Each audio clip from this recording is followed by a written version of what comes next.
Patrick de Paula e o Gustavo Scarpa. É algo a se pensar. Obviamente que por ser o primeiro jogo da temporada com todo o grupo disponível ali presente, isso também tem um peso, né? O Palmeiras dividiu aí a sua equipe, uma parte estava treinando, jogando quando podia, e a outra estava descansando, e inverteu isso. Mas isso me chamou a atenção. O meio-campo do Palmeiras, em determinados momentos, nada acontecia, ninguém marcava, ninguém criava, e com o Patrick de Paula, com o Scarpa e com o Danilo, a coisa fluiu melhor.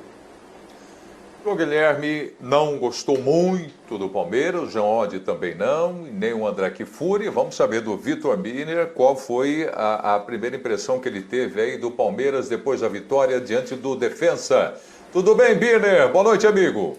Boa noite, Prieto. Como vai? Tudo bem para você? Tudo bem aos colegas do programa, aos fãs e às fãs do esporte?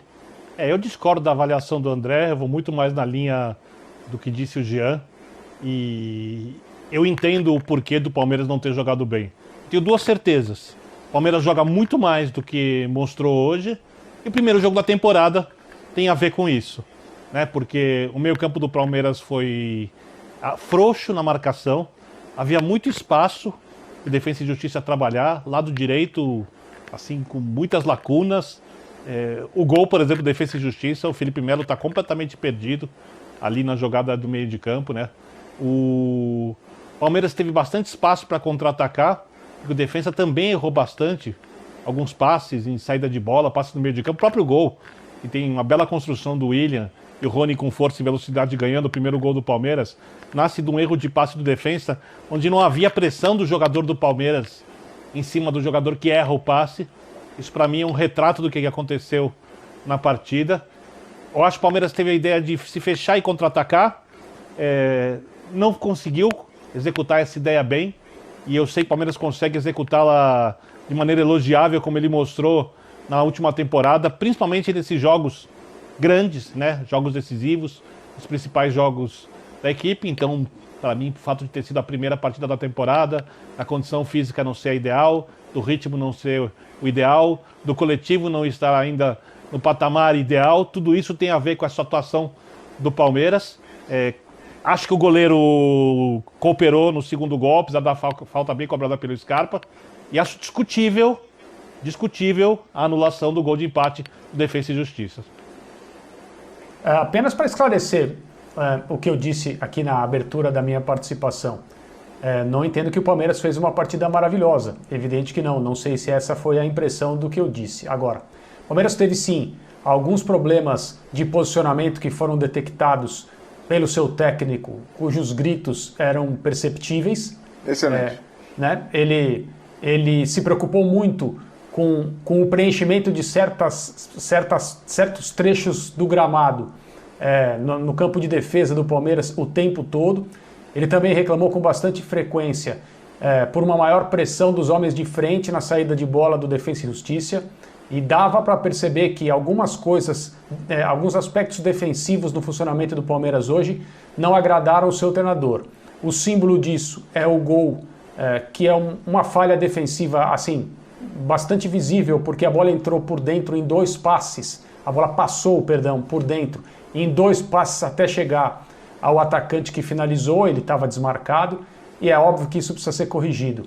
O que eu não esperava era uma atuação maravilhosa, por ser a primeira do ponto de vista competitivo, pelas circunstâncias nas quais o Palmeiras se encontra em relação ao início de trabalho na temporada e pelo, digamos, protocolo que o time usaria no jogo de hoje, que por conhecer um pouco, né, pela amostra de trabalho do Abel, a gente podia imaginar que fosse um time que se fecharia com certa competência e exploraria espaços como o fez. Eu apenas entendo que o placar poderia ser um pouco maior. O Palmeiras, embora não tenha feito um festival ofensivo, teve possibilidades para ganhar por mais. O Prieto, eu queria falar um pouquinho sobre o que o João disse, porque acho que ficou muito clara, de fato, a melhora sobre a entrada dos novos meio-campistas, né, os dois volantes e o meia. Mas acho difícil a gente cravar aquela pergunta que estava colocada aqui, se precisa jogar com Danilo e Patrick de Paula. Isso é muito difícil de responder, porque se a gente se basear no jogo de hoje, precisa entrar também com o Scarpa no lugar do Rafael Veiga. E é uma coisa que eu venho dizendo do Palmeiras há muito tempo. Você não tem titulares indiscutíveis porque você tem muita irregularidade de praticamente todos os jogadores do time, exceção feita ao Everton, ao Gustavo Gomes e ao Vinha. Esses são os caras que variam muito pouco o nível das suas atuações e estão sempre em alto nível, em alto patamar. Até o Marcos Rocha também, acho que se tornou titular na lateral direita, apesar das cornetas da torcida, porque nos jogos importantes ali, as finais da Copa do Brasil, final da Libertadores, ele foi de fato muito bem, né? Hoje nem tanto como lembrou o Birner, mas eu acho que é difícil a gente pegar um jogo e cravar a partir das atuações naquele jogo que X ou Y devem ser os titulares do Palmeiras.